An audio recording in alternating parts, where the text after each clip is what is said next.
Let's start then with this chaotic beginning to fight week. Tyson Fury's father, John Fury, appeared to headbutt a member of Alexander Usyk's entourage ahead of the undisputed world heavyweight title fight this weekend. Let's head to Riyadh live, shall we, and speak to our reporter, Ben Ransom, who is there. Good evening to you, Ben. Now, you were interviewing one of the fighters when it began. Just tell us exactly what happened. Yeah, it was in this room. I was stood pretty much where I am now, chatting with Alexander Usyk, chatting with his manager, Alexander Krasyuk, about this huge heavyweight world title fight at the weekend. And we could hear some commotion in the middle of the room behind me. It's empty, it's calm now. But at the time, we had lots of different media outlets here. And also, both teams, both fighters have come with really big entourages, as you would expect, I suppose, around a fight of this magnitude. We could hear some shouting. Essentially, it felt fairly good-natured for a while. There was the Usyk team over this side calling for their fighter. Fury was actually in a room on the opposite side, sat down with my colleague Andy Scott doing an interview for Sky Sports. So he was in that room. I had Usyk here in the middle with the two teams. And then they came together. The shouting, the cajoling, I suppose the bravado got a bit ugly. And it's since emerged that John Fury has appeared to headbutt a member of Team Usyk. Now, that caused a flashpoint. That caused a very heated exchange. There was a lot more pushing and shoving.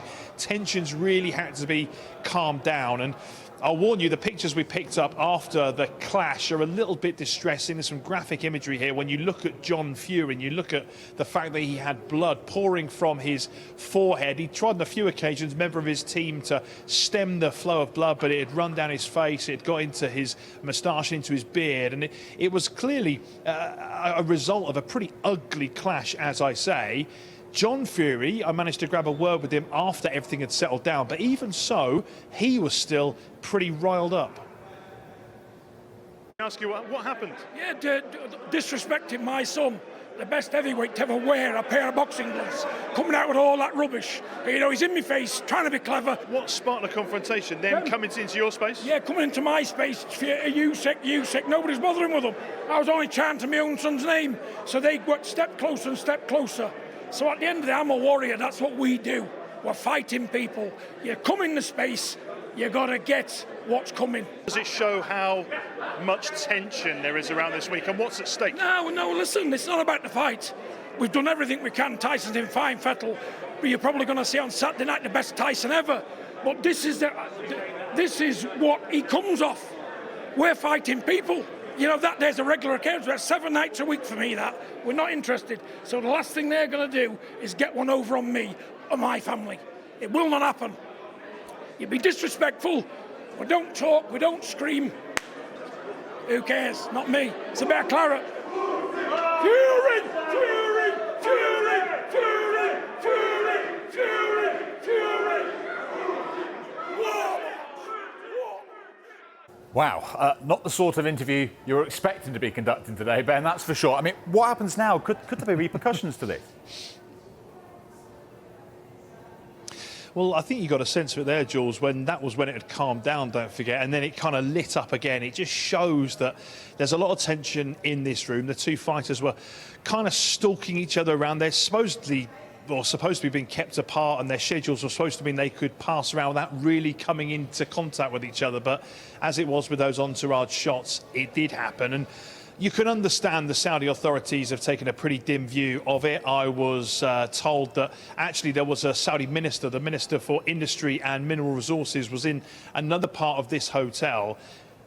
He was told about the incident, what had gone on here, and he was said to be really unhappy in hearing just how ugly the clash had got. Now, with regards to any further action, my information is that the Saudi authorities are happy to draw a line under this at this stage. There's no plan to follow up with any further action with regards to the incident we saw, but they will be looking at this, of course. Certainly it's one for the promoters to look at as well, to see whether there are ways of keeping the fighters and in particular their entourages apart, because I must also stress this, the fighters themselves today are completely blameless. That's not always the case in Big Fight Week. The fighters themselves have a lot of pressure on their shoulders. Quite often that's where the flashpoints come.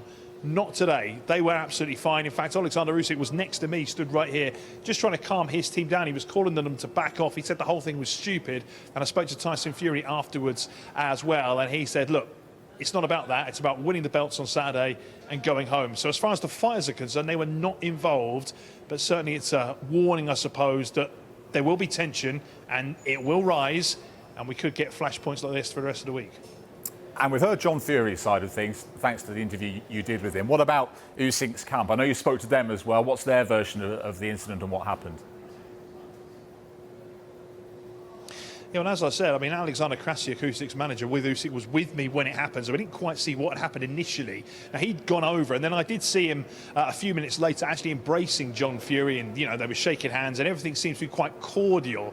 But when I spoke to Alexander Krassyuk a little bit later on, he explained to me, look, the reason for that embrace and that essentially what was an apology was because from his point of view, he felt that, or he thought that perhaps one of his team had gone into the middle of that melee and started it and caused it and maybe put a headbutt in on John Fury and started the whole thing. But then obviously pictures have emerged on social media that appear to show John Fury being the protagonist, the man that lit the spark, I suppose, that made that first physical move. And he was pretty unhappy. And I think it's fair to say that Team Usyk are looking for an apology specifically from Tyson Fury's dad. It would be nice if we hear some apologies from John, because it was his behavior. This is the sports of boxing. We are now in the historical event, the undisputed, first time in history, 4 belts era.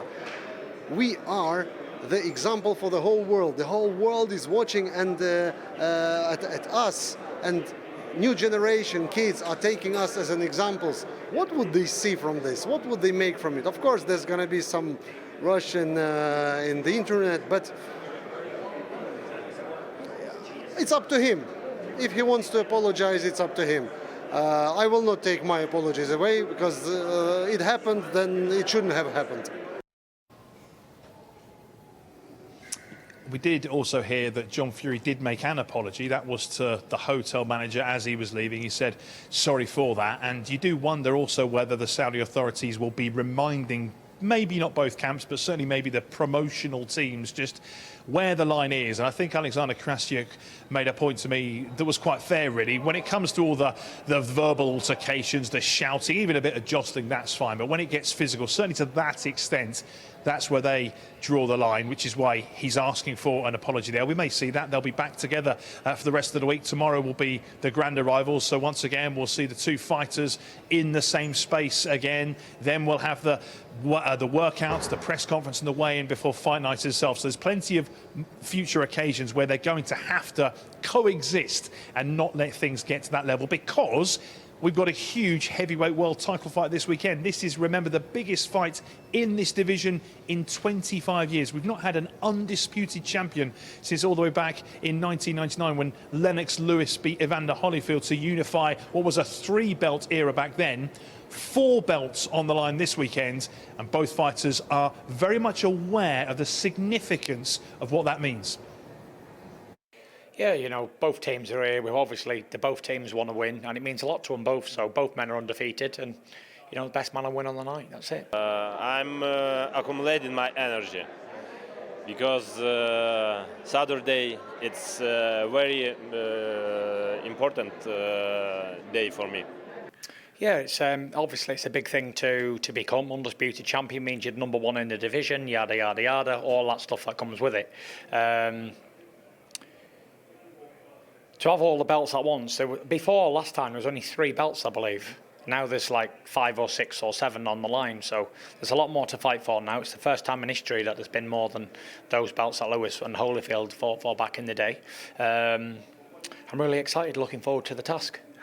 Different cruiserweight, this is heavyweight. It's like king of category.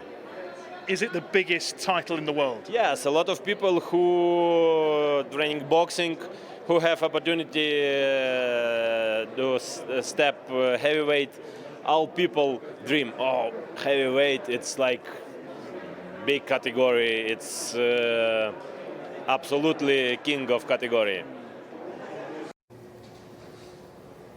It's not just the undisputed title on the line either. Worth pointing out the lineal heavyweight title. It can only pass hands when the current incumbent champion's defeated, and Tyson Fury's held that particular tag since he dethroned Vladimir Klitschko all the way back in 2015. That's despite vacating belts and winning belts back. So that title also on the line, which is really significant.